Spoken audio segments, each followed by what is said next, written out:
Hi, welcome to August 15th. We are halfway through the month today, and the topic is the Supreme Court of your mind. It begins with a quote by Seneca. This can be swiftly taught in very few words. Virtue is the only good. There is no certain good without virtue. And virtue resides in our nobler part, which is the rational one. And what can this virtue be? True and steadfast judgment. For from this will arise every mental impulse, and by it every appearance that spurs our impulses will be rendered clear.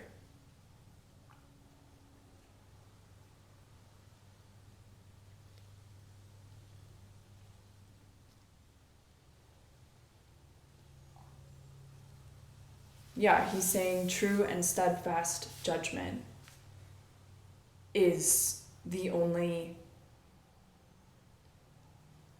thing I really need to focus on.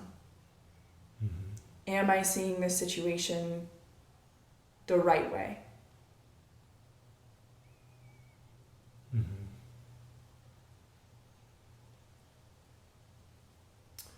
Yeah, that's an important question, you know?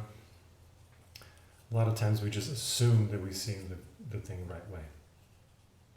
But we very rarely ask ourselves if we are seeing, like, am I seeing this the right way? Like, that's, you know. Yeah, like that tool should be used more often. The problem is not like that we don't know necessarily that, hey, let me not add assumptions. It's like, no, I read the 4 agreements 15 years ago. Like, from that point on, it was clear to me, don't make assumptions. Okay, but how often am I actually aware in a moment when I have just made an assumption? And how many times am I made aware of it because somebody calls me out on something? Or somehow it sounds weird in my head and I'm able to call myself out on it. But then also how many assumptions never get called out because no one says anything and my brain doesn't do the loop around that's like, what? Like, what? Do you know this? You know? And yeah.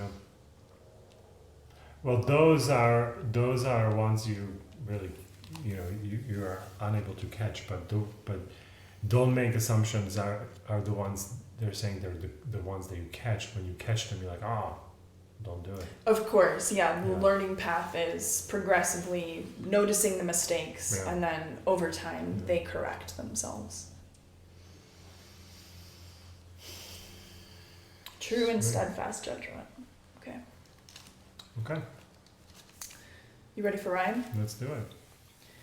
Ryan says, think about someone you know who has character of granite. Why are they so dependable, trustworthy, excellent? Why do they have a sterling reputation? You might see a pattern.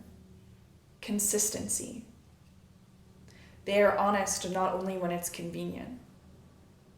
They are not only there for you when it counts. The qualities that make them admirable come through in every action. Why do we revere people like Theodore Roosevelt, for example? It isn't because he was brave once, or courageous once, or tough once. It's because those qualities are shot through every one of the stories about him. When he was young and weak, he became a boxer. When he was younger and frail, he went to a gym in his home every day for hours on end. When he was shattered by the loss of his wife and mother on the same day, he went to the Badlands and herded cattle, and on and on. You become the sum of your actions, and as you do, what flows from that, your impulses, reflect the actions you've taken. Choose wisely.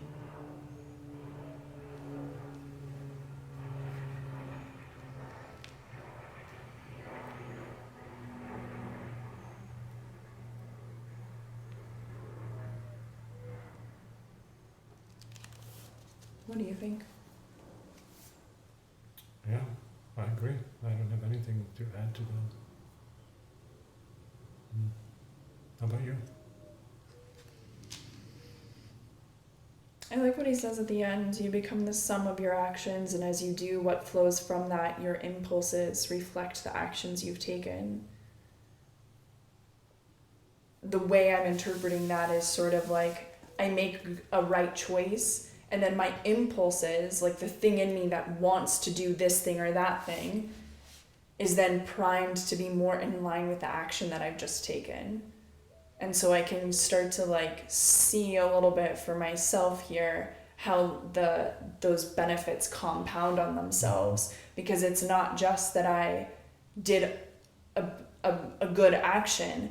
It's that now following that, my next impulse is going to be more in that direction than not. So the next good action is going to be easier for me to take.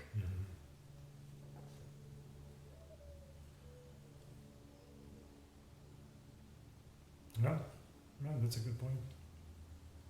Good takeaway. Cool. Good deal. Alrighty, well, thank you for tuning in today, as usual, and we will see you here tomorrow.